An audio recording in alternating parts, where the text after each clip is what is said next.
Hello दोस्तों, मैं विक्रम कुमार और आप देख रहे हैं जय भीम लाइव। दोस्तों, आज की एक बहुत ही बड़ी खबर निकलकर सामने आ रही है, जिसको लेकर दोस्तों तमाम दलितों को, बहुजनों को खुशी होगी। तो दोस्तों, आज की खबर यह है कि बसपा सुप्रीमो मायावती जी की इंडिया गठबंधन में एंट्री होने वाली है। और दोस्तों, जयंत चौधरी ने इंडिया अलायंस को छोड़कर बसपा सुप्रीमो मायावती जी का रास्ता और भी आसान कर दिया है। जी हां दोस्तों, बिल्कुल आपने सही सुना है।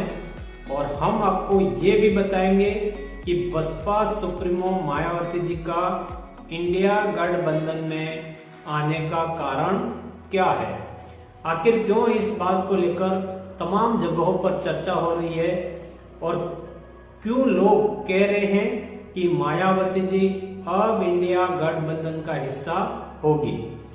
तो दोस्तों, इन सभी बातों पर हम विस्तार से चर्चा करेंगे। इससे पहले दोस्तों, हमारी आपसे एक छोटी सी रिक्वेस्ट है कि अगर आप हमारे जय भीम लाइव चैनल पर पहली बार आए हैं तो प्लीज चैनल को सब्सक्राइब जरूर करें।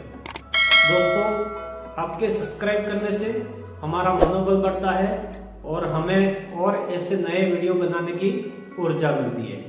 साथ ही बेल नोटिफिकेशन दबा देना ताकि हमारे वीडियो की नोटिफिकेशन सबसे पहले आपको मिलती रहे। चलिए दोस्तों, वीडियो को करते हैं शुरू। तो दोस्तों, ये जो जयंत चौधरी हैं वो पश्चिमी उत्तर प्रदेश से आते हैं। वहीं पर दोस्तों, बसपा सुप्रीमो मायावती जी की दो मांगे थी कि पश्चिमी उत्तर प्रदेश से उनको कम से कम 10 सीटें मिलनी चाहिए और पूरे उत्तर प्रदेश में कम से कम बसपा को 30 सीटें चाहिए थी। ये दोस्तों हम आपको अंदर की खबर बता रहे हैं। ये दोस्तों बीएसपी के अंदर ही अंदर चर्चा हो रही है सीटों को लेकर, और इस बात को लेकर बीएसपी में अंदर खाने चर्चा जोरों से चल रही है। कहने का मतलब दोस्तों, पश्चिमी उत्तर प्रदेश में 8 से 10 सीटें चाहिए और पूरे उत्तर प्रदेश में बसपा को 30 सीटें चाहिए। अब जब जयंत चौधरी इंडिया अलायंस को छोड़कर इंडिया में शामिल हुए तो इंडिया गठबंधन के अंदर एक बड़ा जगह खाली हो गया और राजनीतिक के सभी शुभचिंतक कहते हैं कि अच्छा हुआ कि जयंत चौधरी एनडीए के साथ चले गए। जयंत चौधरी को एनडीए के साथ जाने के बाद भी अखिलेश यादव बिल्कुल भी दुखी नहीं है और ना ही राहुल गांधी नाराज है। कहा जा रहा है कि ये तो खुद चाहते थे कि जयंत चौधरी इंडिया गठबंधन से चले जाए ताकि हम बसपा सुप्रीमो मायावती जी को इंडिया गठबंधन में शामिल कर सके। क्योंकि दोस्तों, अगर जयंत चौधरी इंडिया गठबंधन में होते तो उनको 7-8 सीटें तो देनी ही पड़ती। इसलिए अच्छा हुआ कि वो खुद चले गए, क्योंकि मोदी जी ने उनके दादाजी चौधरी शरण सिंह जी को भारत रत्न दे दिया। लेकिन लोग कह रहे हैं कि आप तो बड़े दल बदलू निकले, आपका मोदी जी ने दिल ही नहीं लोक दल ही जीत लिया और जो जगह इंडिया गठबंधन में जयंत चौधरी के लिए था वो अब जगह खाली हो गया और अब वो भरा जाएगा बीएसपी सुप्रीमो मायावती जी के द्वारा। और जो मायावती जी की मांग थी कि पश्चिमी उत्तर प्रदेश को लेकर, वो अब आराम से मिल जाएगी। ऐसे ही पूरे उत्तर प्रदेश में भी 30 सीटें मायावती जी को आराम से मिल जाएगी। इसलिए अब बसपा सुप्रीमो मायावती जी आसान से इंडिया गठबंधन में जा सकती है। बसपा सुप्रीमो आसानी से अब इंडिया गठबंधन में जा सकती है। दोस्तों कुछ लोग कहते हैं कि इंडिया गठबंधन टूट चुका है। दोस्तों इंडिया गठबंधन टूटा नहीं है, बल्कि जो स्वर्ण लीडरों की पार्टियां थी वो 2-4 पार्टियां निकल चुकी है। दोस्तों आप ये इसको ऐसे भी समझ सकते हैं कि अगर समुद्र से कोई 2-4 बाल्टी पानी निकाल ले तो उसमें समुद्र में कोई पानी कम नहीं पड़ सकता है, पर ये तो अपने अपने लोगों की चॉइस है। वैसे ही दोस्तों इंडिया गठबंधन से 1-2 नेता चले जाने से कोई फर्क नहीं पड़ता। हालांकि दोस्तों इंडिया गठबंधन अभी भी पूरी तरह से पूरा नहीं है, वो सक्षम नहीं है कि बीजेपी को वो अकेला हरा सकेगा। लेकिन दोस्तों अब अगर हमारे देश की सबसे बड़ी तीसरे नंबर की पार्टी बसपा अगर इंडिया अलायंस के साथ गठबंधन कर ले तो ही बीजेपी को सत्ता से बेदखल कर सकते हैं। और दोस्तों जयंत चौधरी को जाने के बाद और ये रास्ता आसान हो गया है बीएसपी के लिए। दोस्तों कुछ लोग कहते हैं अगर बीएसपी इंडिया अलायंस में शामिल हो गई तो बसपा सुप्रीमो मायावती जी के ऊपर ईडी और सीबीआई जो बीएसपी सुप्रीमो है और उनके परिवार पर केस चल रहे हैं उससे वो खगाल देगी। दोस्तों आपको पता ही होगा कि जब 2019 में बसपा ने समाजवादी पार्टी से गठबंधन किया था तब भी मायावती जी पर और उनके परिवार वालों पर यही केस चल रहा था। तो दोस्तों इससे क्लियर हो जाता है कि मायावती जी इस बात से डरने वाली नहीं है और ये सब बातें बेबुनियाद और निराधार है। और दोस्तों कांग्रेस ने ये मांग कर रखी है कि यूपी में 20 से 25 सीटों पर अपना प्रत्याशी उतारेगी, लेकिन अभी तक कोई भी उसको लेकर फाइनल नहीं हो रहा है। ऐसे ही अखिलेश यादव जी का भी यही हाल है।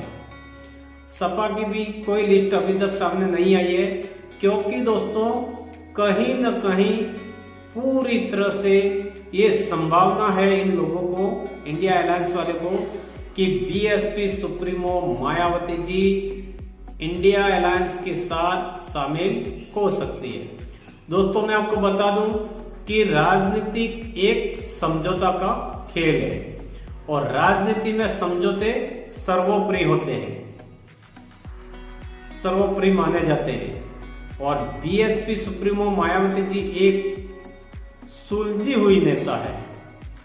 जब तक बार्गेनिंग उनके पक्ष में नहीं दिखेगी और समय उनको सही नहीं लगेगा, समय सटीक नहीं लगेगा, तब तक Baspa supremo Mayawati ji India alliance में शामिल कभी नहीं होगी।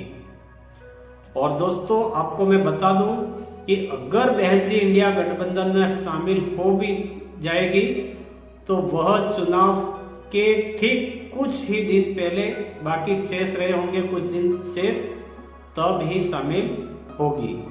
हालांकि कांग्रेस के द्वारा भरपूर प्रयास किया जा रहा है कि बीएसपी इंडिया गठबंधन में शामिल हो, लेकिन दोस्तों बसपा सुप्रीमो की 2 मांगे हैं।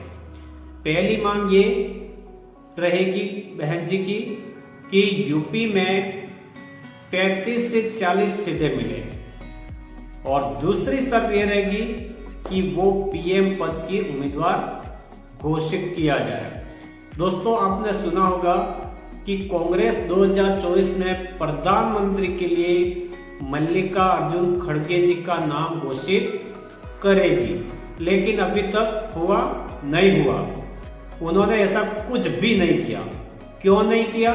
क्योंकि उनको ये पता है कि अगर बीएसपी इंडिया गठबंधन में आएगी तो उसकी पहली सबसे बड़ी मांग यही होगी कि मायावती जी को विपक्ष की ओर से प्रधानमंत्री पद का उम्मीदवार घोषित किया जाए। तो दोस्तों बीजेपी के द्वारा बहुत से ऐसे प्रयास किए जा रहे हैं कि इंडिया गठबंधन को तोड़ने के लिए, लेकिन एक बात और है कि अगर बीएसपी इस अलायंस में शामिल हो गई एक बार तो फिर बीजेपी के सारे दाव पेच धरे के धरे रह जाएंगे। क्योंकि दोस्तों बहुजन समाज पार्टी देश की सबसे बड़ी तीसरे नंबर की राष्ट्रीय पार्टी है, जिनका जन आधार लगभग पूरे देश में 19 से 20 राज्यों में है। दोस्तों आपको बता दूं कि अगर इंडिया गठबंधन ने बीएसपी सुप्रीमो मायावती जी को पीएम पद का उम्मीदवार घोषित कर दिया तो जो ये दलित बहुजन वोटर्स जो बीजेपी की तरफ भागा है वो भी बीजेपी को बीच में छोड़कर मायावती जी के सपोर्ट में दौड़ कर आएगा और भारतीय जनता पार्टी को हार का सामना निश्चित ही करना पड़ेगा। तो दोस्तों क्या मायावती जी को इंडिया गठबंधन में शामिल होना चाहिए और क्या इंडिया अलायंस वालों को पीएम पद का उम्मीदवार मायावती जी को बनाना चाहिए? दोस्तों इन सभी सवालों को लेकर आपकी क्या राय है कमेंट में जरूर बताएं। वीडियो अच्छी लगी हो तो वीडियो को लाइक करें, अपने परिवार दोस्तों में आगे शेयर करें, चैनल को सब्सक्राइब करें। मिलते हैं नए वीडियो के साथ में, तब तक के लिए जय भीम, जय संविधान, जय भारत।